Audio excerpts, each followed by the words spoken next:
एक गांव में शेरू नाम का आदमी अपनी पत्नी के साथ रहता था। उनके घर में टॉयलेट नहीं था, इस वजह से अक्सर रेशमा शेरू से लड़ा करती थी, लेकिन शेरू उसकी बातों को नजरअंदाज कर देता था। पर एक दिन उन दोनों के बीच में तू मैं कुछ ज्यादा ही बढ़ जाती है और शेरू डंडे से रेशमा के सिर पर वार कर देता है और रेशमा वहीं दम तोड़ देती है। अरे ये क्या हो गया? ये मैंने क्या कर दिया? हे भगवान, अब क्या करूं? अगर किसी को पता चल गया तो मुझे इसके खून के जुल्म में पूरी जिंदगी जेल में सड़ना पड़ेगा। क्या करूं? क्या करूं? एक काम करता हूं, इसे घर के पीछे आंगन में गाड़ देता हूं, किसी को कानो कान खबर नहीं होगी। फिर इतना सोचकर शेरू रेशमा की लाश को घर के पीछे गाड़ देता है।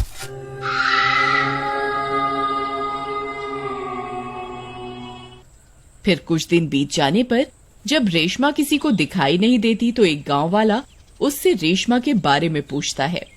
अरे शेरू भाई, भाभी कहीं दिखाई नहीं दे रही आजकल, क्या बात है? क्या बताऊं भाई, वो मुझसे रोज लड़ लड़ कर परेशान हो गई थी। उसने मुझे तलाक दे दिया है और मुझे छोड़कर अपने मायके चली गई है। भाई ये तो बहुत बुरी खबर है भाई। है, चलो तुम उदास मत हो। तुम फिर से दूसरी शादी के बारे में कुछ सोच रहे हो क्या? है, मेरी नजर में एक तलाकशुदा औरत है, तुम कहो तो तुम्हारे रिश्ते की बात चलाऊं?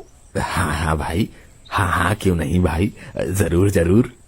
फिर कुछ ही दिनों में शेरू की शादी सीमा नाम की लड़की से हो जाती है। फिर शादी की पहली रात। अजी सुनिए, टॉयलेट कहाँ है? मुझे इस्तेमाल करना है। टॉयलेट तो नहीं है, तुम्हें बाहर ही जाना होगा। क्या आपने घर में टॉयलेट तक नहीं बनवाया? देखिए जी, मुझे घर से बाहर खुले में जाने की आदत नहीं है। आप कल ही घर में टॉयलेट बनवाइए, नहीं तो मैं अपने मायके चली जाऊंगी। इतना बोलकर सीमा सो जाती है। अरे यार, ये तो छोड़कर जाने की धमकी दे रही है, अब क्या करूं? कहीं मैं फिर से अकेला ना पड़ जाऊं। एक काम करता हूं, कल टॉयलेट बनवा ही देता हूं, नहीं तो ये भी रेशमा की तरह रोज रोज चिक चिक करती रहेगी। अगला दिन होने पर शेरू टॉयलेट बनवाने का काम शुरू करवा देता है और 2 दिनों में टॉयलेट बनकर तैयार हो जाता है। टॉयलेट को तैयार देखकर सीमा की खुशी का ठिकाना नहीं रहता। फिर रात होने पर शेरू शौक में नहाने के लिए टॉयलेट जाता है और अपनी मस्ती में नहाने लगता है। तभी टॉयलेट सीट से एक औरत का हाथ बाहर निकलता है।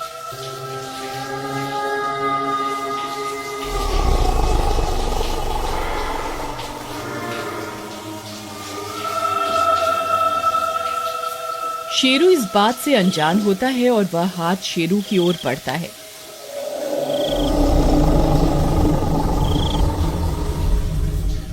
तभी सीमा शेरू को आवाज लगाती है। अजी सुनते हो, इतनी रात गए आपको नहाने का क्या शौक चढ़ गया जी? सीमा की आवाज सुनकर वह हाथ वापस अंदर चला जाता है। अरे प्रियतम, बहुत मजा आ रहा है। अरे वाह वाह, ठंडे ठंडे पानी से नहाना चाहिए, गाना आए या ना आए, गाना चाहिए है। गाना आए या ना आए, गाना चाहिए। तभी वह हाथ फिर से टॉयलेट सीट से निकलता है और पीछे से शेरू की गर्दन को पकड़ लेता है। अरे अरे अरे कौन है? अरे कौन है? कौन है? अरे कौन है भाई? मुझे जान से मारना चाहते हो क्या? अरे छोड़ छोड़, मुझे छोड़। अरे छोड़ कब बात, अरे मेरी गर्दन छोड़ छोड़। फिर किसी तरह शेरू उस हाथ से अपनी गर्दन छुड़वा कर पीछे हट जाता है। उस कटे हुए हाथ को देखकर उसकी हालत खराब हो जाती है।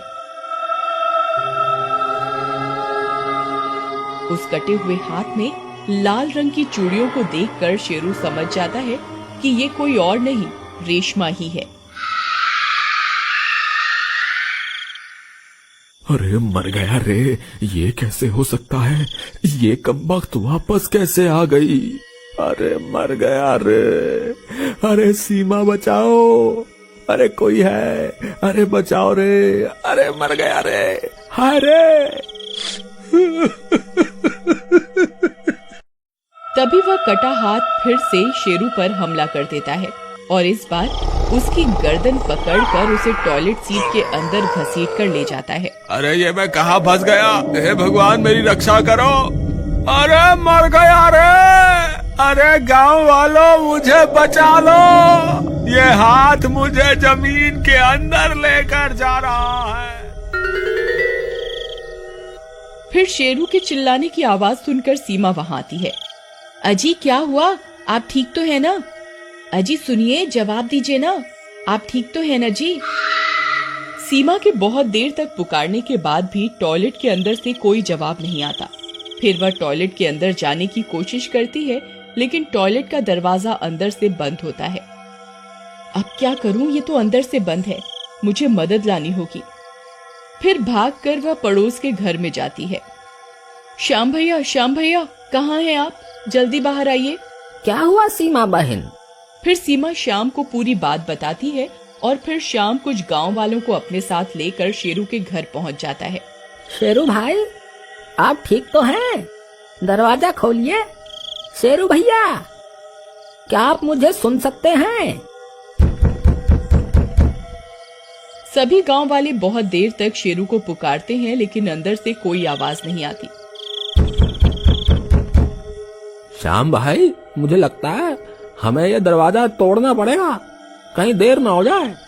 फिर सभी गांव वाले मिलकर टॉयलेट का दरवाजा तोड़ना शुरू करते हैं और कुछ ही देर में टॉयलेट का दरवाजा टूट जाता है और वे लोग अंदर घुस जाते हैं, लेकिन उन्हें वहां शेरू का कोई नामो निशान नहीं मिलता। अरे यहाँ तो कोई भी नहीं है। सीमा बहन, तुम्हें पक्का विश्वास है कि शेरू भाई टॉयलेट के अंदर ही मौजूद थे? हाँ श्याम भैया, ये कुछ देर पहले ही जोर जोर से गाना गा रहे थे और फिर अचानक से इनकी आवाज बंद हो गई। मैंने इन्हें बहुत देर तक पुकारा, लेकिन इनका कोई जवाब नहीं आया।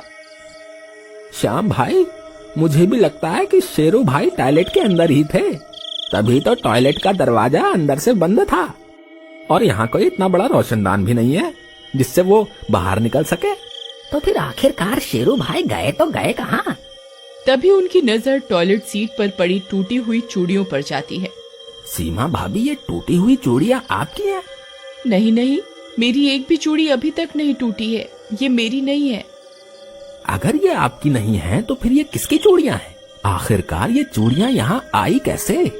फिर गांव वाले टॉयलेट सीट के अंदर झांक कर देखने लगते हैं। अरे भाई, कहीं शौक में शेरू भाई इस टॉयलेट सीट के अंदर तो नहीं चले गए हैं? मुझे पक्का विश्वास है शेरू भाई ये देखने गए होंगे कि कमबख्त अंग्रेजी टॉयलेट सीट काम कैसे करती है। फिर कुछ देर इधर उधर देखने पर उनके हाथ कुछ नहीं लगता, तो सब लोग हैरान परेशान होकर वहां से चले जाते हैं और फिर 2 दिनों के बाद टॉयलेट से बहुत तेज बदबू आने लगती है। इस वजह से सभी गांव वाले फिर से टॉयलेट के पास इकट्ठा हो जाते हैं और फैसला करते हैं कि टॉयलेट को तोड़कर यहाँ खुदाई की जाए और इतना सोचकर वे लोग खुदाई करना शुरू कर देते हैं। कुछ देर खुदाई करने पर उन्हें एक हाथ दिखाई देता है।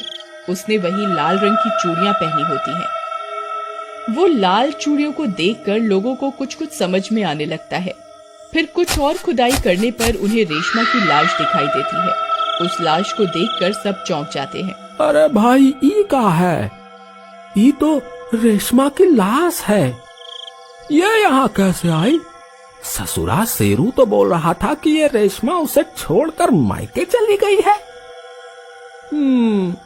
दाल में जरूर कुछ काला है। फिर थोड़ी देर और खुदाई करने पर उन्हें शेरू की लाश भी मिल जाती है। उसकी लाश को देखकर सब समझ जाते हैं कि रेशमा की आत्मा ने ही शेरू को जमीन के अंदर घसीटा है। देखो भाइयों, रेशमा के हाथ में भी वही चूड़ियां हैं जिसके टुकड़े हमें टॉयलेट सीट के ऊपर मिले थे। इस शेरू ने ही उस बेचारी रेशमा का खून किया था और यहाँ घर के पीछे गाड़ दिया ताकि किसी को इसकी कानों कान खबर न लग सके। और इस तरह रेशमा का बदला पूरा हो जाता है और उसकी आत्मा को शांति मिल जाती है।